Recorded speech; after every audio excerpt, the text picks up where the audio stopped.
ilagay ito ngayong unang araw ng Martes ng April 2. Ito po ay makakatulong, lalo-lalo na kung ikaw po ay laging walang pera. Maganda na meron kang ganito sa inyo pong pintuan. Mainam po na gawin nyo po ito sa umaga ang ating pampaswerte upang sa ganon hindi ka lagi namumblema tungkol sa usapin ng pera. Ang ating mga pampaswerte ay may proseso upang sa ganon ay hindi birong pera, hindi birong swerte ang dumating po sa inyo. Kailangan lamang po natin ang mga sumusunod na sangkap. Kailangan natin ng dahon ng laurel for only wishes, mga bossing. Mag-wish ka na ng lahat ng nais po ninyo at hindi lang basta-basta at hindi birong pera at hindi birong swerte. Hindi lang basta yung winish ninyo ang darating, napakaraming swerte. Ito po mga bossing ko ang ating pong bawang. Ang bawang ay magdudulot ng swerte tagumpay sa buhay at ito po ipagkakaloob sa inyo ang lahat ng inyo pong mga pinapangarap.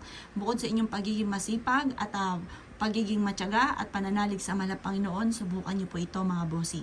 Dagdagan din po natin ng barya upang sa ganon masigit ka na maka-attract ng swerte, lalo-lalo na tungkol sa usapin ng pera. Ang barya mga bossing ko ay bilog upang sa ganon ay mabilis gumulong ang magandang kapalaran.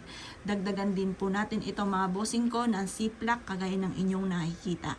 Ilalagay po natin ito sa may pintuan po ninyo mga bossing upang sa ganon kayo po ay higit na swertein at hindi basta-basta swerte lamang, hindi birong swerte, hindi birong tagumpay, kamal-kamal na salapi, limpak-limpak na salapi. Kung ikaw po ay magwi-wish, lubos-lubusin nyo na at hindi lang basta-basta wishes mga bossing.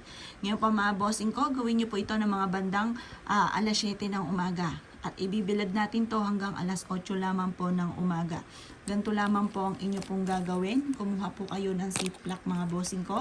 At ipasok niyo po ito sa loob ng ating ziplock mga bossing, ang dahon ng laurel. Ang dahon ng laurel ay isa sa mga sikat na pampaswerte at marami na nagpatotoo na sila po ay yumaman po dito. Ganon din po mga bossing ko ang sariwa ng ating pong bawang.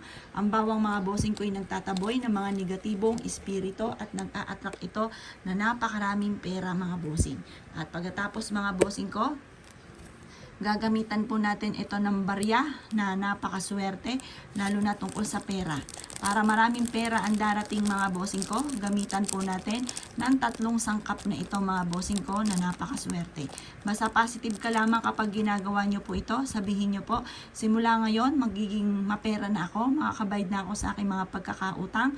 Hindi birong pera ang darating sa akin, siksikliglig at umaapaw at napakaraming pera ang darating.